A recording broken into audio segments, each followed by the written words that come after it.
episode 73 of the Ricky Henderson Podcast, the greatest of all podcasts in GOAP. I'm your host, Alex Espinoza, with my co-host, Dr. Hot Dog Hal Gordon. Hot dog! And we have Steve Pastorino here. He's a former A's executive who made some waves with his comments during the A's public meetings with Nevada last week during the first round of hearings. And as we're recording this, it's Monday night at about 7 o'clock. We still haven't heard much yet. But Steve, how you doing, man? How you doing with all these negotiations? It's just an ongoing kind of kick it down the can, down the road kind of thing, you know? Thank you for having me. It's great to talk to A's fans. My first question is, where's the pizza guy? Pizza, that guy. Like, it's great that we have Hal, the hot dog guy, but where's the pizza guy? Like, has he weighed in? Do we know his opinion? I haven't. So the background of the pizza guy is what was it? So it was Round Table Pizza. So Round Table Pizza owned that ran the vending room, the pizza room. Yeah. And then after COVID, they sold that to a franchisee. And the franchisee who owned it was like, we don't want to deal with any of this vending anymore. So sounds like another classic case of ownership changed hands and fans got left out. If you run into the pizza guy, tell him that one of his fans says hi. I will. Anyways, no, I'm happy to be here. In many ways, the 4 years I spent at the A's was the pinnacle of my career. I loved my time at the A's. Really interesting story about how I got to the A's in the first place. And I really thought on Wednesday, I was just testifying as a resident here in Clark County who has an interest in where my tax money is going to go, and also has a little bit of insight about how the organization runs. And this whole thing sort of blew up. It's great. If we needed another person to talk about how important the A's are to the East Bay and how important the A's are to Oakland, I'm glad I could serve that purpose. Who knows where this is going to go? Just for the record, I believe that A's baseball belongs in Oakland, belongs in the East Bay. That should be the starting point, not the end point that we're trying to get to. And I love baseball and I love Major League Baseball. I would love to have a Major League Baseball team at the corner of Tropicana and Las Vegas Boulevard in Las Vegas. I really don't want it to be the A's. But anyhow, we can talk about whatever. Thank you guys for having me, and hello to all my friends. I've heard from so many ex-A's staffers, fans, friends, family in the Bay Area that have heard my remarks from the other night, also heard my son's remarks from the other night. And it speaks to how much we loved our time with the A's and in the East Bay. I miss it. Wish I could be there on Tuesday night for the reverse boycott. I think it's going to create some really interesting scenes that might make everybody at the A's and Major League Baseball a little bit uncomfortable. We'll see what happens. And that's the goal. I think that there's just not much that fans necessarily can do. They have a lot more power in a place like Europe, which I think has a better, way to structure their leagues and stuff. But here, it truly feels that if one billionaire, decides, that they want to move, then it doesn't feel like there's much to do. So I am really proud and excited of all of these A's fans who've rallied for this reverse boycott tomorrow, which seems like more than you could possibly imagine doing in this situation. But Steve, I just want to remind everybody if they somehow aren't putting two and two together. So Steve is the former A's executive who spoke from the remote Las Vegas area, government building. Government building, and obviously the most memorable snippet was the walking talking bobblehead, but more substantively, you pointed out that the amount of money that the A's were offering, in community benefits was kind of a pittance, and in that there just had been sort of a lack of trust, of what we can trust from the A's, from the top, the tippy top of the A's front ownership. So Steve, it's amazing that you've agreed to talk to us. I really appreciate that. Can you give us like a little bit of background about how you ended up with the A's, and a little bit of information about how, what it was like to work in the front office of the A's? I don't think anybody listening probably knows that. Sure. So both my parents grew up in San Francisco, more on the south side of the city. My father was a U.S. Foreign Service officer, a diplomat. So I spent half of my life overseas as a kid, and the other half when we were in the States, primarily in Washington, D.C. So I didn't actually grow up in the Bay Area. My father had one sister. Even though I'm Italian, I don't have a giant Italian family. And my father and our side of the family were diehard Giants fans. And his sister went to Cal Berkeley and raised that side of the family in Oakland, Skyline High School grads, all my cousins, and they were diehard A's fans going back to the early 70s. And so it's always been my American League team. And I'll try and make this quick. 10 years ago, summer of 2013, my father passed away.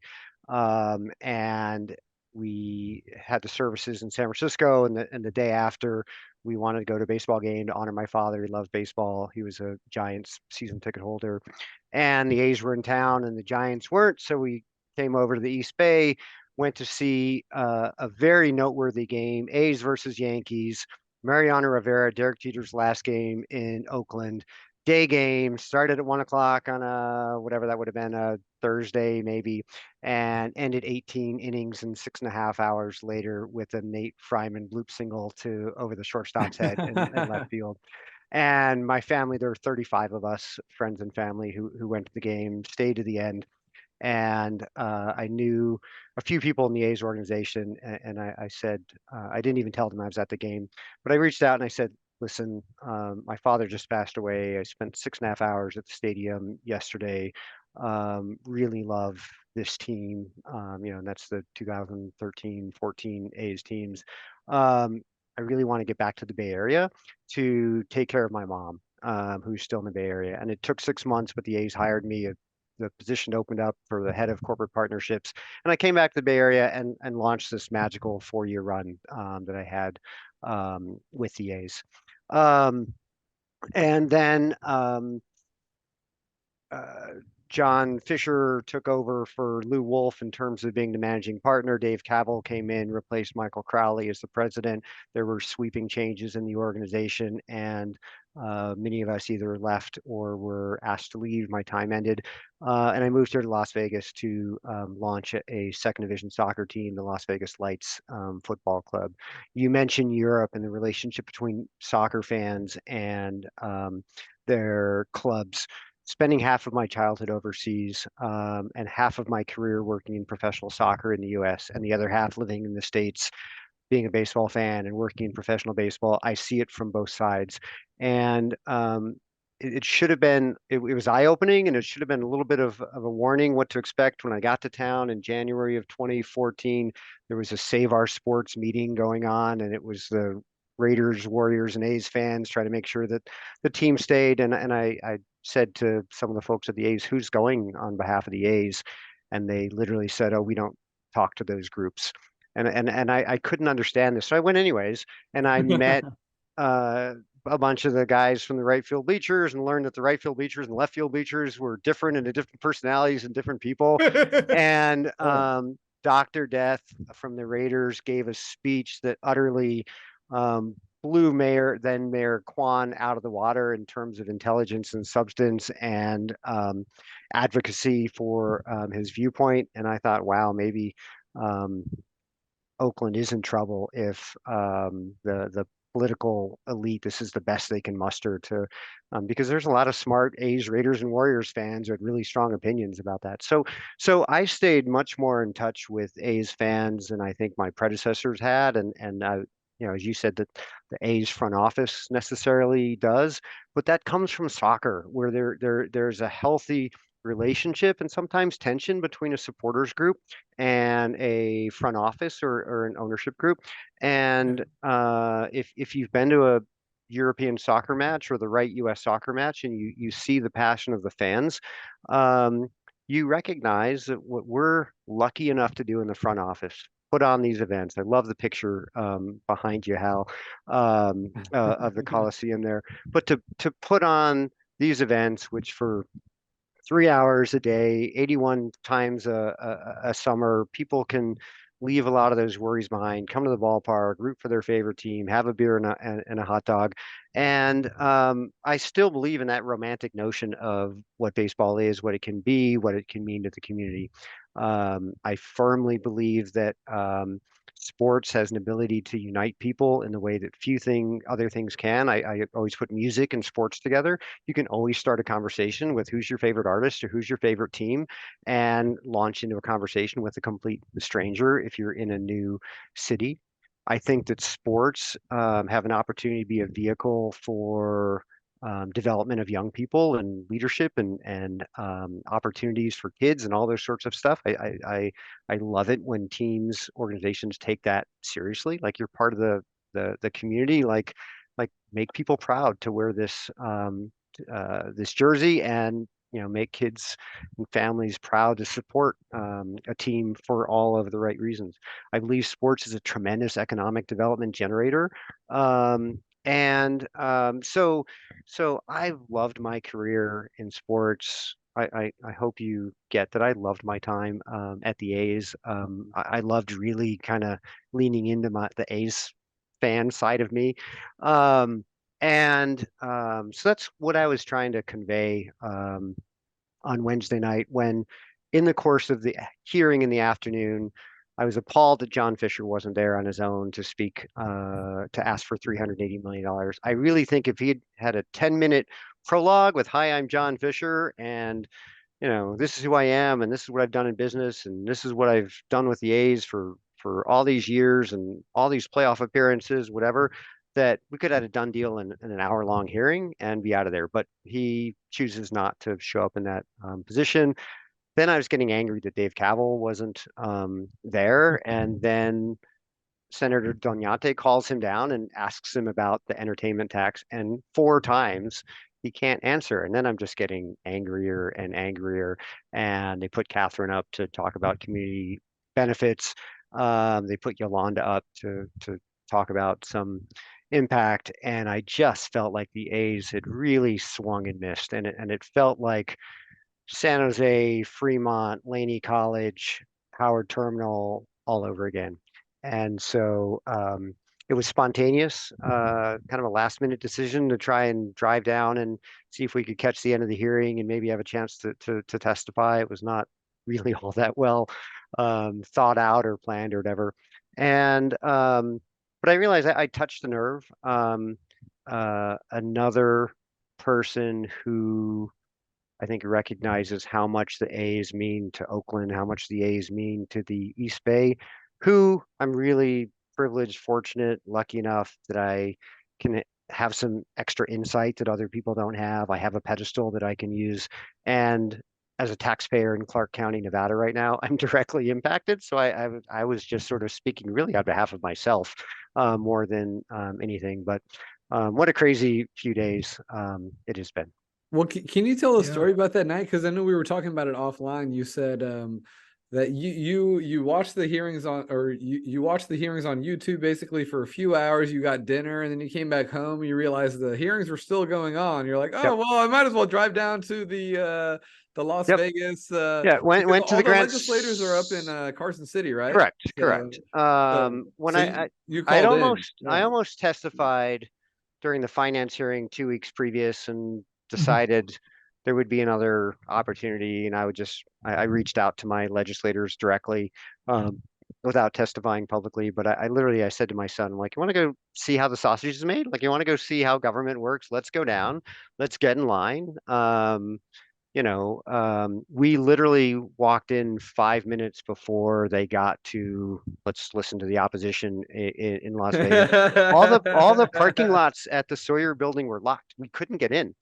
We parked on the loading dock and had to like run around and kind of slither through a fence and like knock on the door and have a security guard open the door. And he said, "Can I help you?" And I said, "Is the hearing still going on?" He said, "Yes." And I'm like, "Well, I'd like to go testify." And they ushered us up to the room. So yeah, it was what it was. And if the assembly ever meets and takes up the assembly version of this funding bill, and there's an opportunity for public testimony, I imagine I'll go testify again. Again, I've reached out to my assemblywoman, I've reached out to my state senator, I've reached out to much of the leadership, some of whom I know casually in the community, and I'm more, I'm looking at this from a taxpayer in Clark County who also has a vested interest in, I think the A's belong in Oakland. If I think I read somewhere, if you divide that $380 million in money that they're going to receive from Nevada and Clark County, if you divide that evenly between every household in Nevada, every household in Nevada would be paying something like $330 to John Fisher to move there. Yeah, one of That's the a lot of money. Senator Nguyen, in sort of breaking down the financials and getting upset that nothing in the proposal had changed from the finance committee 10 days previous. Yeah.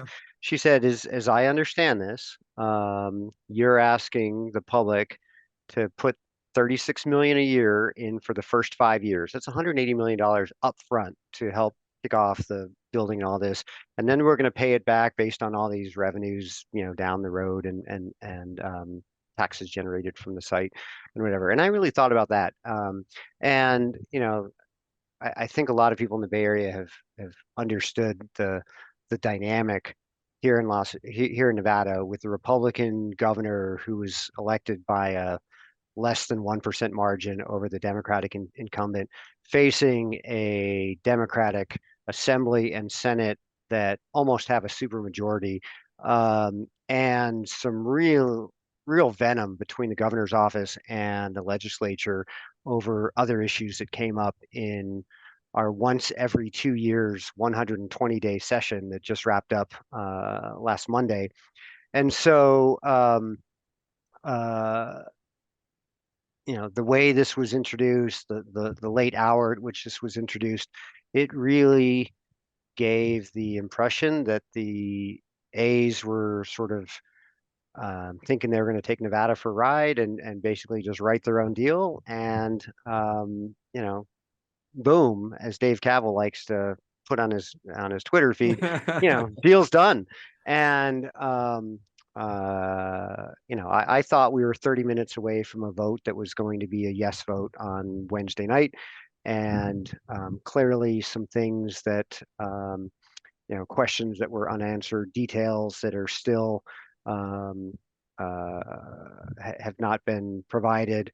I still haven't read the traffic impact that apparently feels like it has a big influence on people that nobody even seen it yet in this legislature. Like, if it's this important and it's $36 million a year and you just voted no on a bunch of services that many of us would think are a bigger priority than a baseball stadium right now, why do we have to slam this through in one 5-hour hearing?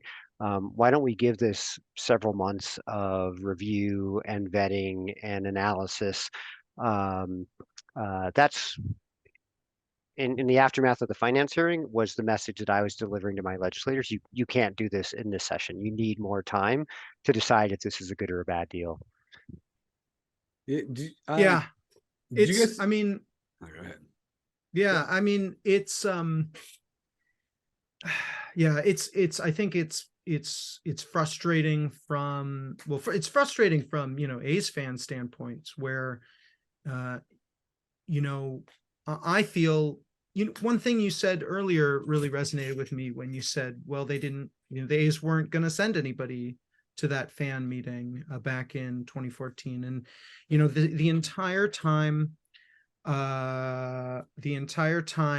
that the A's were working through all of the Alameda County and Oakland City Council stuff, I was thinking, why hasn't there been outreach to fan groups? If I get it, and by the time of last season, once they'd sold all their players, but 2021, it just didn't seem like they had tried to use any of this clear passion that exists to get to a yes from Oakland City Council. And in the tradition that stretches from Raleigh Fingers to Dennis Eckersley to Sean Doolittle and Liam Hendricks, the A's need a closer. And when their only closer is Dave Kaval, who apparently at the last moment when you wouldn't have expected it, suddenly got camera shy and gun shy and didn't want to go in front of the legislature himself. I really feel like that a lot of this is on Dave, this strategy, the plan for Laney College, the way that crumbled and fell apart, the way the process has gone at Howard Terminal. If I'm not mistaken, weren't we less than $380 million apart on the $12 billion Howard Terminal development? You are mistaken. We were, I think, maybe $80 million away. Yeah, that's what Casey was reporting, and that's what's weird is they touted as 12 billion, but really, if you look at the slides they present, it's actually 6 billion. So I don't know where the other 6 billion comes from. Right.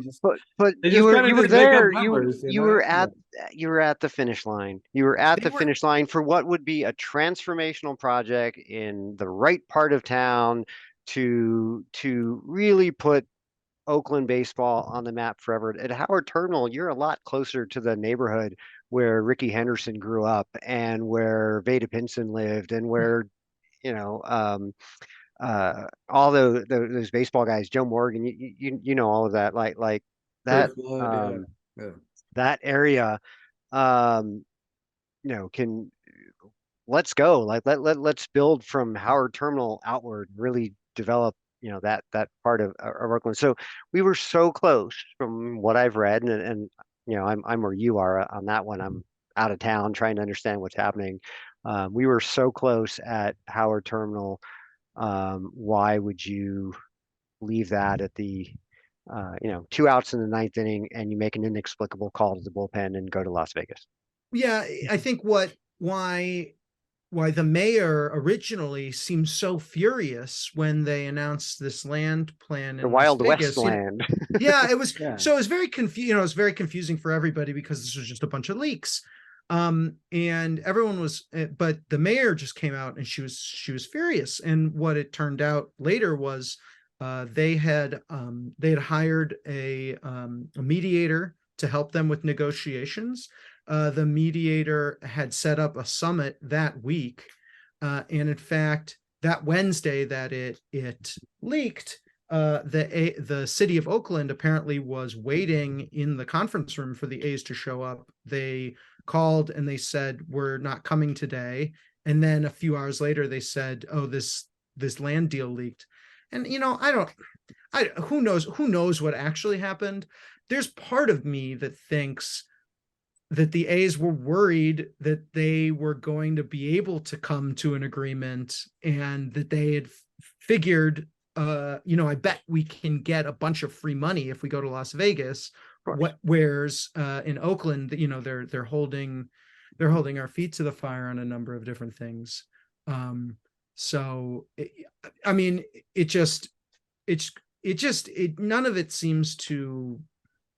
of it seems to like completely make sense to A's fans, and it's heartbreaking. I hear a lot of fans have told sort of stories online of their own interactions with Dave Kaval, and one that I've heard a number of times. So I never met him in his office, but people talk about how they would go to his office and he had a seat from I think it's Municipal Stadium in Cleveland, where the Browns used to play. And he would talk about, I grew up as a Browns fan, and that's a seat from a stadium from an owner who left. And it just it's heartbreaking to think that the way that he came in with A's fans to say, I hear you, I've been through that same pain, we're going to do everything we can to not do that. Yeah, no, that's a great point. Sort of forgotten about the early days of Cavill and the office hours, and Yeah. really that sort of do it all vivacious mentality that, at the end of the day, I'm with you up in the third deck, and that's where I like to watch the games. And we're reopening the third deck because if you want to watch there and have a cheaper ticket, why don't we do that? I hear the fans, et cetera. But I do remember also all those comments about I know what it felt like as a Clevelander to lose your team. So anyway, so here we are Well, waiting on pins and needles. well, I was gonna say it seems like you were part of this mass exodus. It seemed like 2017, 2018, around that era. A lot of the marketing people, a lot of the creative people in the social departments that I knew, they left. And I don't know if you're at liberty to really talk about this, but was there like a culture shift that happened a few years ago, or like, because it seemed like they were making an effort, like while you were there, and then all of a sudden, it's to me from the outside observer, it seemed like 2018, 2019, kind of with Chris Giles, they were making good efforts, and then 2020 happened, the pandemic happened, and ever since then, it's just been zero effort at all, basically. Yeah, I can't speak for how the organization reacted to during and after the pandemic. I do feel for Mm. any business owner, any person who lost their job, that was an inexplicable, like different Yeah, time yeah, of course. in U.S. history. But in 2017 and 2018, before the pandemic, virtually every director level person in community, public relations, marketing, corporate partnerships, concessions. I could go on and on. Human resources and other places was either asked to leave or left because they saw the writing on the wall. An incredible loss of institutional knowledge. And you're absolutely right. It happened. All of your friends in the departments that you mentioned left for one reason or another. I feel like I was the third or fourth generation of corporate partnerships people that were brought in on the promise of you're going to sell the naming rights to the new stadium. Like of all the things I've done in sports, I don't know that I've ever sold naming rights to a stadium, and it's the one thing I wanted to do. While I was there, we put the giant backlit Cache Creek sign up over the third base Yeah. side, and there's a Uh-huh. really long story about why we could put a sign there and we couldn't put it anywhere else. And it just happens to be between the goalposts of a extra point or field goal for in the Raiders football environment. Like it's there for a reason. Anyways, we're able to do some exciting things, some creative things, but the lure was, Steve, you and your team are going to sell naming rights and all the suites in the new ballpark, which we were building towards Laney College at that point. Yeah. And in Kenley, all the group that replaced me in that era, they're all long gone too. So now we're on like Yeah. generation 6. Like I know people that were going to sell the Gridiron facility in San Jose. You had all sorts of files around Fremont. What was it going to be called? Disco Field. Yeah. Yeah, Cisco Field. Saw all those things again. Laney, Howard Terminal, et cetera. But yes, there's been several generations of turnover within the front office, with the exception of David Renetti, who they might as well, name the new stadium after. Build a Let's statue go away with after. it and just call it Renetti Park, right? Yeah, give that man a statue. He's Yeah, been but through it all. the baseball people were there from start to finish, and Billy and David Forrest and Voos and Mickey and some of those folks, great people. Some of them are still there. They are the heart and soul of that organization, from what A's fans really love. Like we should be talking about whether Esteury Ruiz is, a long-term option for us in center field, as opposed to be talking about what Las Vegas said or what some state senator said or whatever. But like baseball, we haven't said a word about baseball yet. We haven't talked about the pitching staff. We haven't talked about, whatever. But the baseball people were amazing, and I often felt if the same rigor was applied to the business side that was applied to the baseball side with the same, you had plenty of smart people who just wanted to be empowered to make, good things happen. One of the years I was there was the last time we were over 2 million in fans. I think 16, maybe 15, one of those. And that's 25,000 fans a game, which is exactly what they're talking about is going to happen here in Las Vegas. We worked really hard on those fireworks nights, on those giveaways, on the Cespedes t-shirts that we had to send off to wherever when we traded them 4 days before Cespedes night. Like, you remember all these things. Yeah. There was a really bright group of people in place at the A's. And candidly, I don't know most of the people at the A's any longer. The turnover has been extreme, with the exception of Renetti and Steve Finelli and some of the ticket sales team, the stadium operations team and the ticket sales team. They're, whatever. Kaval had a different vision, and John Fisher had a different vision of who was going to take the A's to the new ballpark, and we're still waiting. My son, who testified to folks after me on Wednesday, I remember telling him he would have been in about 6th grade, that with any luck he would, be there for opening day in a new ballpark before he graduated. And he said, high school? I said, no, college. And he's about to be in college, and we're still waiting, and that's obviously not going to happen. So anyhow, it's Hope he goes to grad school like Hal. That's right. You can keep going. You can keep going. You can keep going.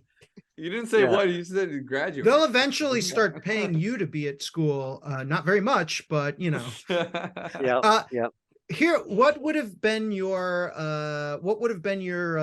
dream corporate sponsorship for the new stadium? Who did you want the stadium to be named after? I don't know. And I don't think they're partners anymore. Cache Creek Casino Resort.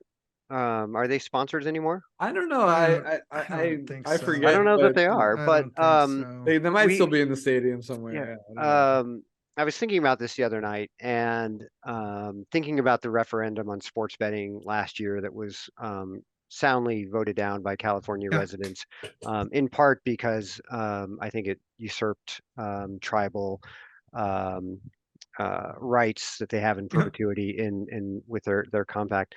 But for $1 billion, so if DraftKings and FanDuel and Caesars, I think, put $500 million into that referendum, if any one of them, let's say DraftKings or FanDuel, were to put enough money to just go buy the A's and basically own the team, let's make this DraftKings stadium, and then start from the position of California residents to work with tribes like the tribe that operates Cache Creek Casino and Treasure Mountain, Treasure Valley, et cetera. I think you could quickly, one, legalize sports betting in California, and two, find a committed corporate investor that has a reason to want to invest in baseball in California. But who's my dream sponsor? Kaiser, a company with deep East Bay roots, Clorox. Wait, listen to this. Any of the tech companies, Spotify, Pandora, whichever one's in downtown Oakland. Yeah, Salesforce. What if Clorox just sponsored the bleachers? I tried. We all tried. Every one of us has tried that for 20 years. Yep.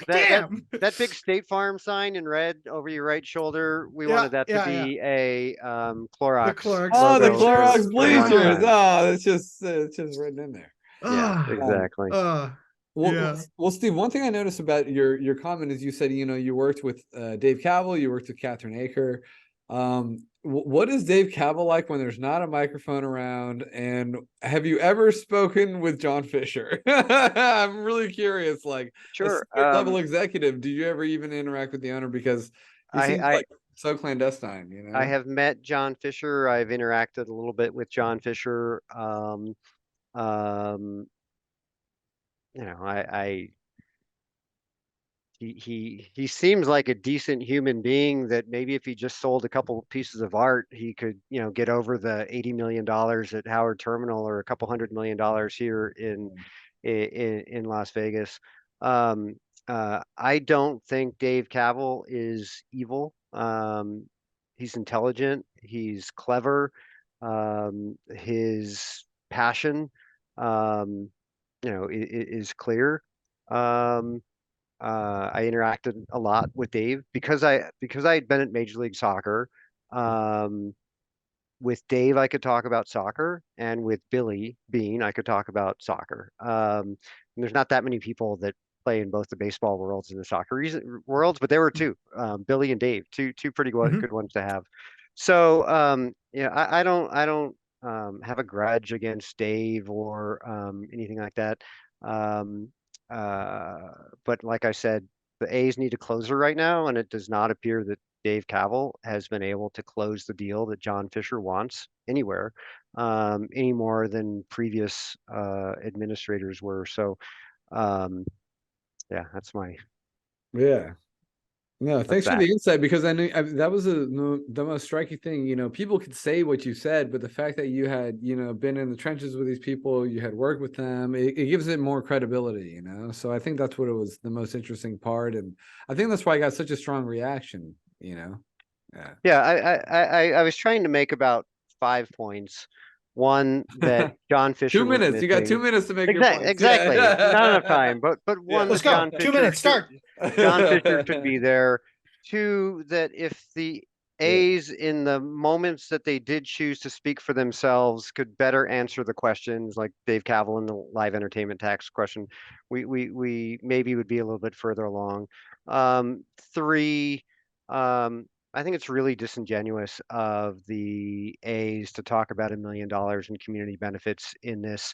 I think Catherine said that they were pledging 1% of ticket revenue in the new ballpark for community events, and I quickly did the math. You know, 2 million fans times $60 a ticket is $120 million. That 1% is 1.2 million. However you slice it, it's a pittance.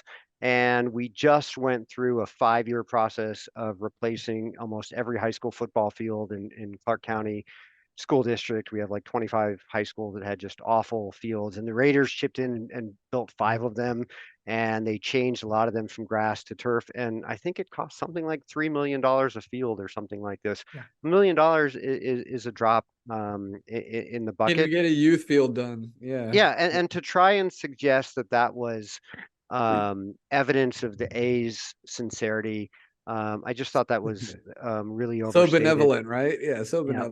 benevolent. Point four, they had talked about how affordable it was going to be. It's not going to be affordable for a family of 4 or 5, like I have. I mean, Aviators games, my son said it are $18 to get in the park for the cheapest ticket in the ballpark. What makes us think that an A's ticket is going to be anything less than double that? And then the fifth point, which I can't even remember if I got to or not. I had a chance to go to Minnesota to visit the Twins, walk around their ballpark, meet my counterparts at the Twins. They are on the smallest urban footprint in baseball. They're on 8.5 acres, and it's a unique situation, urban.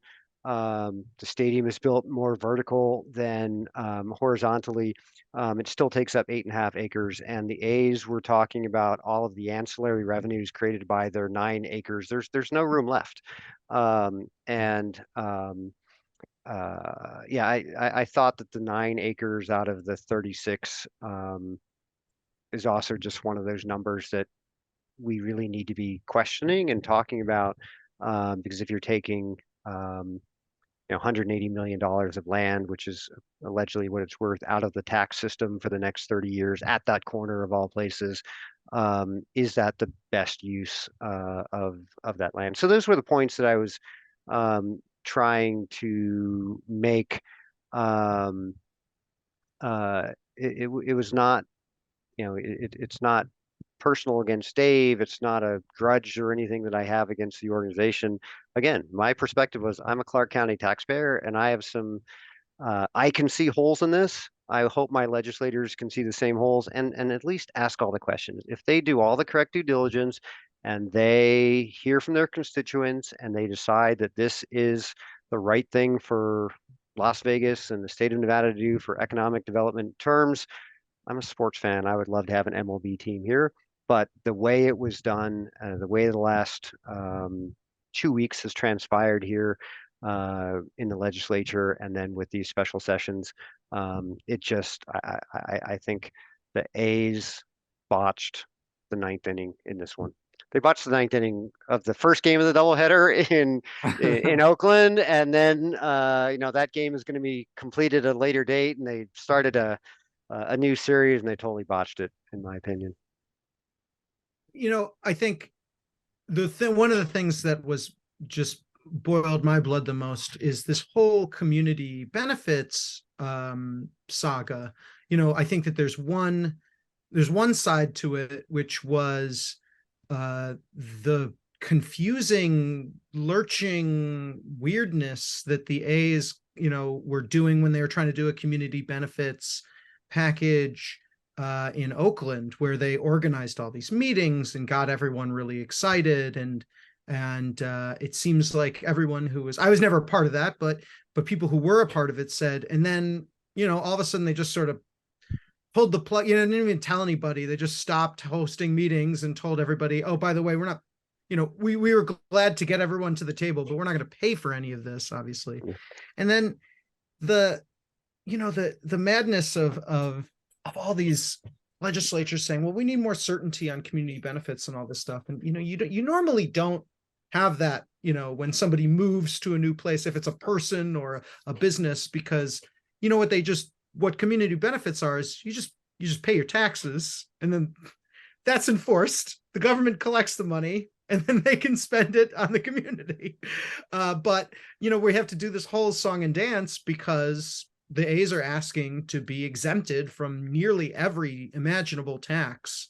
And it's just, yeah. And I think it was State Senator Flores who was asking about community benefits. Yeah, he was kind of championing that, and trying to get straight answers.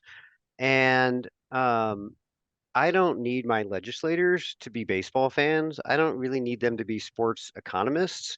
I need them to be focusing on community welfare, on public safety, on the education system that my kids have just gone through, higher education, et cetera. And if people who I know and respect in our legislature don't feel like they can even cast a vote because they don't have enough information, they haven't slept in 2 weeks, they haven't even seen the bill until a couple days ago.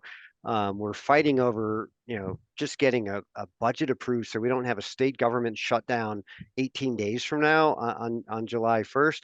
And so it was disingenuous. It was I think Catherine trying to paint this picture like this is going to be incredible benefits. And it was Senator Flores who said, I sat on the committee that went through this at length with the Raiders on the construction of Allegiant Stadium. And there's a very, very robust community benefits package there. And even as good as that was and as well developed as that was, many of those promises weren't kept. And what are we holding? And, there's no point in comparing the two, an NFL building versus an MLB building or concert facility, how it was funded. But Senator Flores was smartly saying this community benefits doesn't make sense to me. And I thought it would be easiest to just talk about $1 million. Catherine made reference to 12,000 classrooms. Well, if an average school has 100 classrooms, we're only talking about 100 schools, and in the size of the Bay Area, that's a ridiculously low impact that they're having. There's 350 schools in the Clark County School District. So all these things that they were just trying to like snow us over with, some charts and data. So I was angry. By the time I spoke, I was angry. Yeah. Well, And, I could hear, it also just kind of sounded like when Catherine Akers got up there, I think I was listening to that just in earphones. I wasn't even watching it. I was on a run or something. And I just was thinking, I don't know if, this, this doesn't, this seems like a student who tried to start their homework the day it was due or something. Yeah, I think the question is, why couldn't Cavill represent the A's? Why did he have to hire 3 out of the 4 people who would speak on behalf of the A's, who Yeah. are Nevada residents, who knows if they've ever been to an A's game in their life, have Jeremy ever been. Aguero, right? I think I think he's very central to this whole thing because he's basically been the mouthpiece of the A's throughout this whole process. And he's technically a third party, but it seems like he's a hired gun by the A's, just from the He is, outside yeah. observer.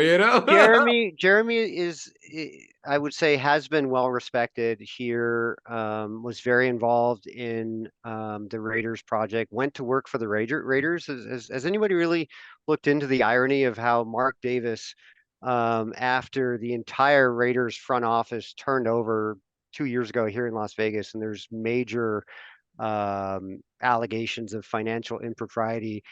He hires Jeremy Aguero to be chief strategy officer and to basically, write the Raiders image and, create the financial footprint for the Raiders moving forward. Jeremy left within 6 or 7 months of his tenure at the Raiders, for, of all people, to pop up and suddenly be the mouthpiece of a former Oakland sports team in Las Vegas. It's really ironic. So go Google Jeremy Aguero at the Raiders. As you said, he is central. I think he's actually very smart, and but why couldn't John Fisher and Dave Kaval make the ask themselves? Yeah. I Which think that, the other point that I made was, Vegas is built on these big families, philanthropist families, Steve Wynn, Kirk Kerkorian at Caesars, the Gone family, the Fertittas. John Fisher could be a hero in this town if he brought Major League Baseball, built a state-of-the-art facility, and opened the Fisher Art Gallery, because we don't have a contemporary art museum in Las Vegas. He could have this town eating out of his palm in a heartbeat if they just sort of approached it the right way. But as I said, they really blew the presentation. So as you understand, is Aguero no longer with the Raiders? Because I'm He's looking at not. his LinkedIn. I'm looking at his LinkedIn. Yeah. It says he still says he's Nope. there, but I guess Nope. I mean it's only LinkedIn, but Yeah, no. He left the Raiders, I believe it was 7 months after he started, in the last 18 months. Interesting. That kind of changed. Like, so he's just applied analytics, which he started basically as his main deal, right? Yeah. Yep. Yeah. And Las Vegas Economic Development, or the Creators LV, I get all my acronyms, but the big economic development agency. LVCVA? Yeah, LVCVA. No, that's Convention Visitors Authority. The statewide economic development agency. Okay. Basically, Jeremy has been driving their long-term economic analysis for a decade, as Nevada diversifies from just being a gaming capital to a technology capital, to Tesla and manufacturing in northern Nevada, sports now. And to our community's credit, it has diversified impressively over the past even 6 years since I've been here. Jeremy was probably the right guy to help steer this, but he shouldn't have been the guy to make the big pitch and ask for the money, any more so than Steve Hill should have been. Yeah. So Steve, this was a great conversation. I really appreciate you giving us some time. Thank you, man. So I really appreciate it, dude. Yeah, I want to sort of wrap up with what was your favorite?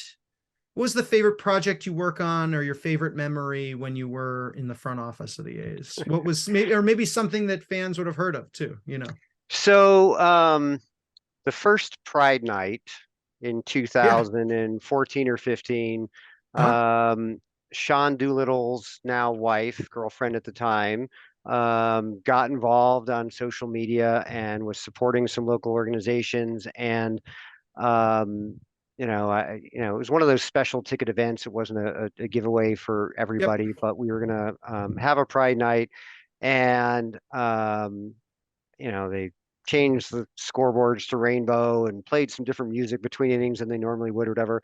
And throughout the game, there was dancing in the aisles and the concourses whenever they play music, and there was just a joy and a spirit that was very different from a typical A's game, and it was a huge hit. And I remember that the A's came from behind and won that game, I don't know, 11-10 or some crazy, like it had a fairy tale ending.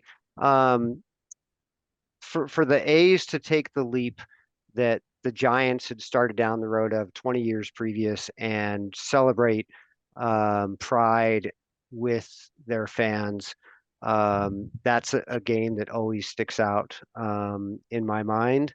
I had so many amazing memories. It's hard to pick any. Moving,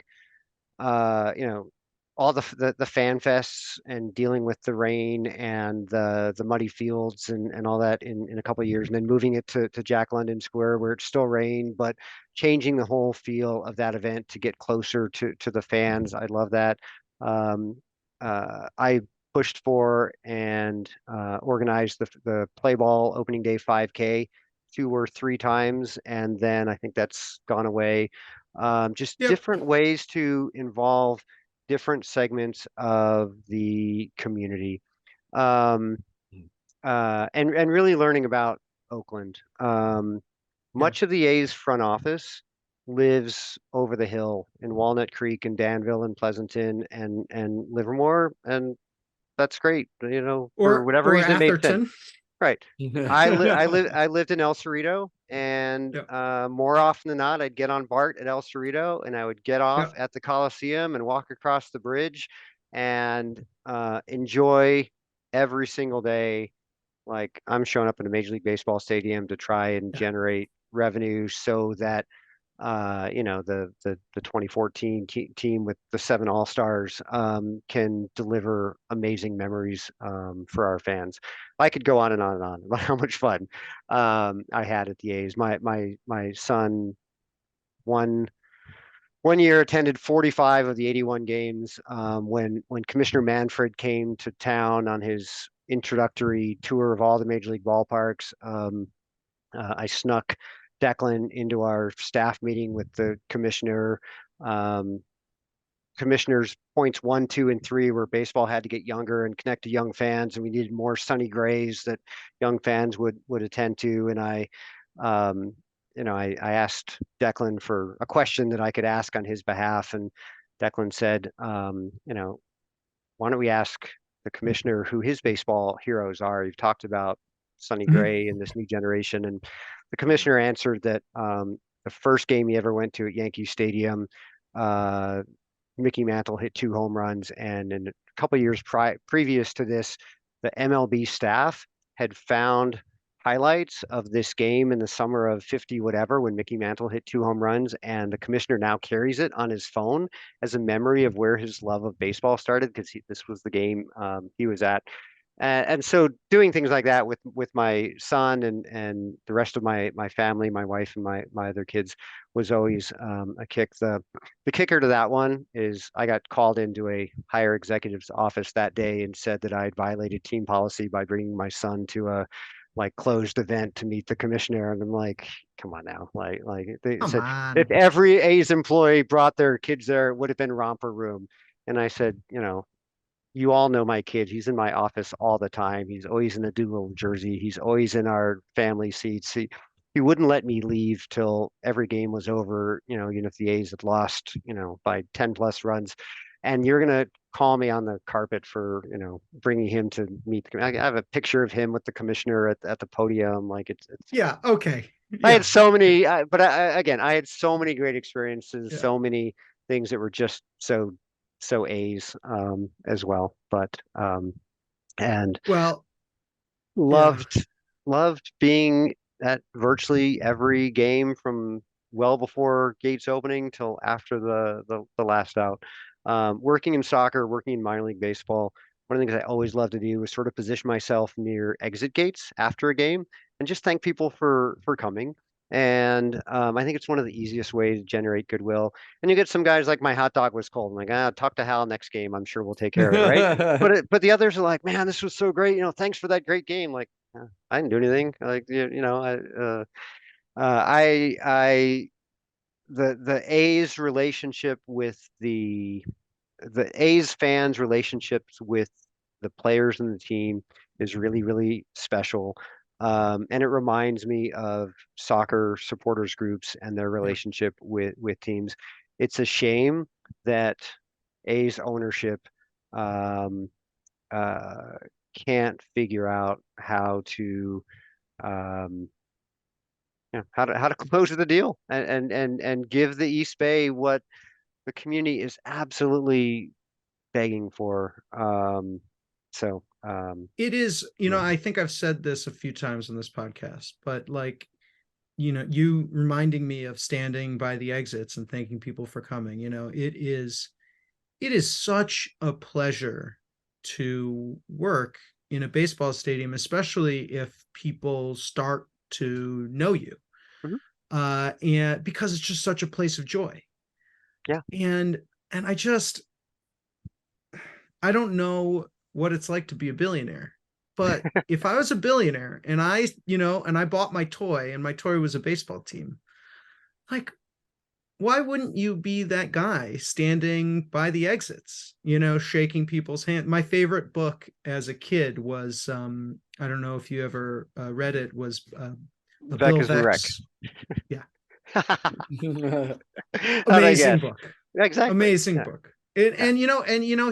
He talks about he would, when he would he would sit in the front seat of cabs so he could talk to the cab driver about, his relationship with the team and the city and stuff. And it's just, Yeah. uh, And to his credit, Cavill did and said all the yes, right things when Cavill he did got that. to town, and he was going to Cavill be did that. the president of the people. And I was really encouraged for a long time. Yeah.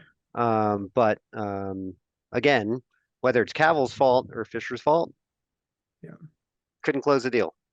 I'll tell you what, that the Fans Fest that you're so proud of, they obviously they had one in 2020, right before it was over, and then they canceled it in 2021 because of Corona, and then 2022 because of the lockout. So they finally had another Fans Fest, and it was a happy hour at the bowling alley in Howard Terminal. No players, nobody. The only person from the team, I think, was the public address announcer. Wasn't and Stomper maybe there? I think Stomper. Stomper Yeah, made Stomper it, was right? there. Yeah, Stomper was there, right? Stomper Yeah, was there. Stomper They was threw at that point. Stomper in the Oh yeah. mix. Yeah. Oh, And that was it. that saddens me. Yeah. Oh goodness, yeah. That was Anyway, it. we could talk all day and talk all Yeah. night. So tomorrow, A's fans are going to make their voices heard on Tuesday with this reverse boycott. I'll be watching. I'm really interested to see how local California, local Nevada, and national media cover Yeah. this, because I think the outcome of the last 2 weeks has been much, much more public support on against A's ownership and the way that this has transpired. So it'll be really interesting for me to hear how it goes.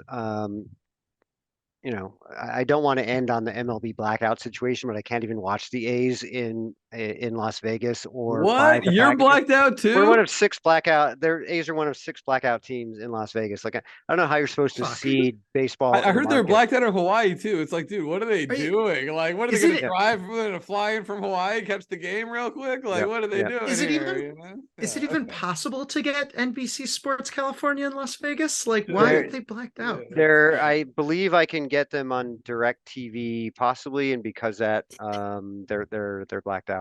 but Okay. on the primary cable, I can't get it, and I can't That's buy the great. package. It's crazy, but no, that's another topic entirely.